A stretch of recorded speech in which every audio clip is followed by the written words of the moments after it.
Hi, I'm back, and I just wanted to have a few minutes to share with you some more ideas about how the Republicans can win in 2018 and create a genuinely big upset.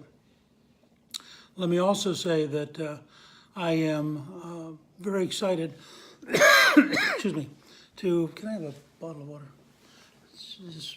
Okay. That's from this morning. I'm very excited to have this opportunity because I think that the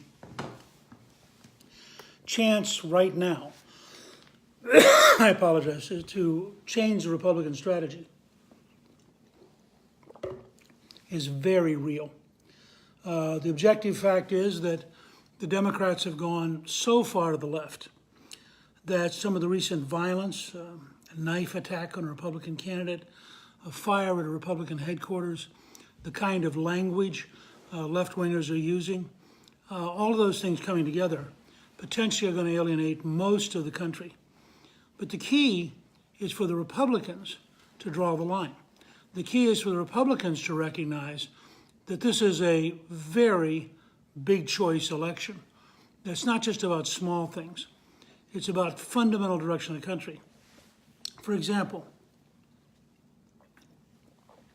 do you want conservative judges, such as President Trump has been nominating and the Senate Republicans have been confirming? Or do you want radical judges who will rewrite the Constitution? Do you want to continue economic growth, creating more jobs, higher take-home pay, the highest per capita income, middle-class income in history, the lowest black unemployment history in American history, the lowest Latino unemployment in American history? Or do you want to go back to a policy of high taxes, big regulation, Washington bureaucrats, putting people on food stamps instead of work? That's what the Democrats were doing. So the gap is really, really big. And in the paper, I apologize, I got something caught in my throat. In the paper, which has gotten very, very good response so far on elections on 2018, which you can see at the link under my comments, or you can go to Amazon and find it, or you can find it at Gamage Productions. In that paper on the Republican opportunity to win in 2018, I take the lessons of history, the lessons of big campaigns in the past, and I apply them to this year. Now, I personally have participated in 1980 with Reagan, in 88 with Bush, in 94 with the contract with America, in 2010 with John Boehner's Where's the Jobs campaign, in a number of these efforts. And I know that if we together at every level communicate how big the choice is, and if we get everyone to go out and vote, we're going to have a shocking, surprising, and very positive 2018. I've asked Louis Brogdon, who works with me at Gamage Productions, to take some of the questions that have been coming in. And Louis, why don't you give us your first question? Sharon Offerson wants to know, why doesn't the Trump administration talk about the millions of people who are now off food stamps, the defeat of ISIS, the fact that there have been no terrorist attacks in the U.S. under Trump, and the economic numbers? Well, Sharon, you raised a really good question. Let me say, first of all, to his credit, the president and the vice president both talk about this. If you go online and get the president's speech in Montana last week, he's very clear. At one point he says, for example, the left, the Democrats, want to abolish ICE, we want to abolish MS-13. He draws very clearly the distinction between creating jobs and putting people in food stamps. And he talks about economic growth.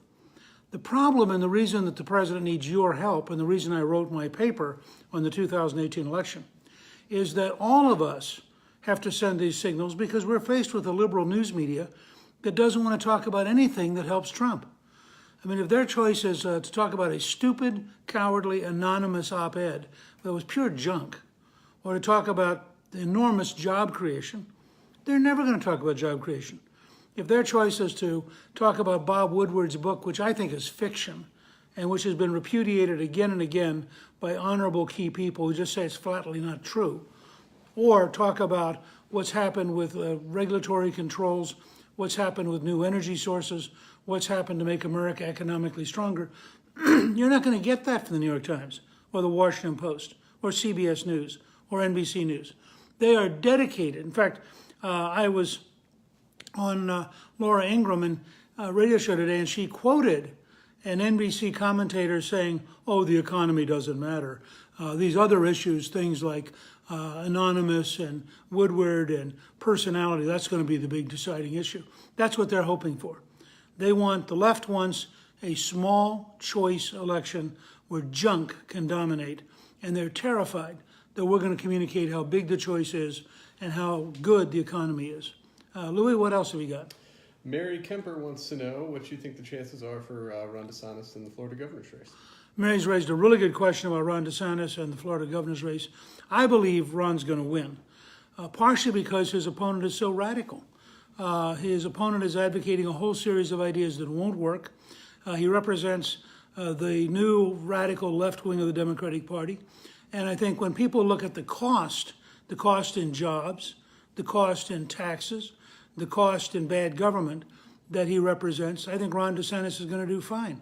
And I think it's going to be reinforced because I think Governor Rick Scott, who's done a great job creating a huge number of jobs for Florida and yet making Floridians dramatically better off, I think is going to win and beat Bill Nelson for the Senate race.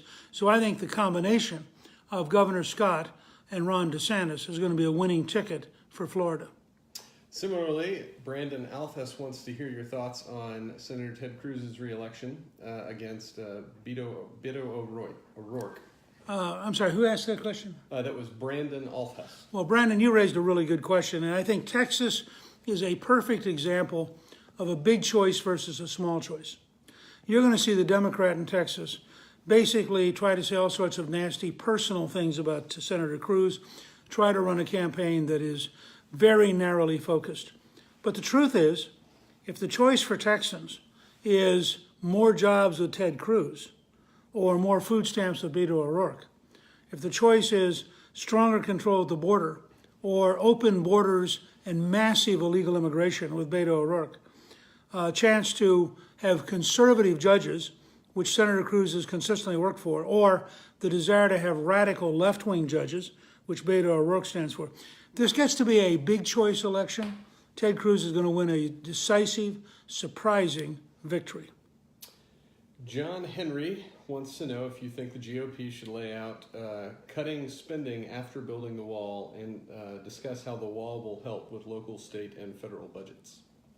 Well, there's no question that one of the real differences is what happens to government spending if we have legal immigration, but we stop illegal immigration. The amount of money that's estimated we currently spend on illegal immigrants is staggering, well over $100 billion a year. And in fact, if you look at what Lieutenant Governor Gavin Newsom, the Democratic candidate for governor in California, wants to do, he would open up California with open borders to every illegal immigrant getting universal health care for free. Now that would be a signal to the whole world that if you get sick, come to California because the California state government wants to take care of you for free. And if you look at the cost of that, it would bankrupt California. And frankly, the California governorship, I'm sure, would try to get the federal government to pay for it. And I don't think American taxpayers, particularly in the other 49 states, want to bail out a California policy that is that destructive and that stupid. Christopher Mangan wants to know, why does it seem like people on the left are radical, hateful, and angry? Christopher, I think that's a great question. And I think people on the left are angry and hateful and emotional because they're losing. Remember, at 8 o'clock on election night 2016, they all thought they were going to be celebrating Hillary Clinton. By 10 o'clock that night, they suddenly realized she'd lost and they were going to have President Donald J. Trump. Now, President Trump, if you're a left-winger, is a nightmare. President Trump is conservative Supreme Court justices. President Trump is conservative circuit court judges. President Trump is conservative district court judges. By the end of these 2 years, because of the close work between President Trump and the Senate Majority Leader, Mitch McConnell, 1 out of every 4 federal judges will have been named and approved by President Trump, and we will have decisively taken the first step towards reestablishing the courts as the constitutional legal enforcers of the law, not radical lawmakers rewriting the law. Well, if you're a left-winger, that's terrifying. If you're a left-winger, you've been using Washington bureaucrats to try to change the country in your direction when you know you couldn't win elections. Suddenly, with the huge deregulation by President Trump, you are faced with a country which is basically allowed to run itself. And it turns out, overwhelmingly, the average American's a lot more conservative than radical left-wingers. So they've lost all their leverage in the bureaucracy.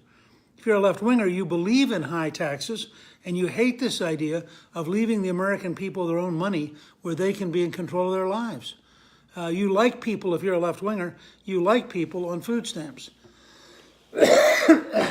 Finally, I think Les Hamilton wants to know, how can we continue to be politically active if the left succeeds and impeaches our democratically elected president? Is all lost? Well, all's never lost in America, but that's not going to happen. And it's not going to happen because you're going to talk to every one of your friends. You're going to get them to read this paper on the 2018 election. You're going to tell your candidates and your active leaders about the opportunity for a big choice election. And then you're going to make sure that every single person you know goes out and votes. And if you do your job, America is going to be just fine. I'll report occasionally with Facebook Live on a series of these election opportunities. And if you do get a chance, tell your friends they can go to Amazon.com or they can go to Gamage Productions and they can get the report on the 2018 election.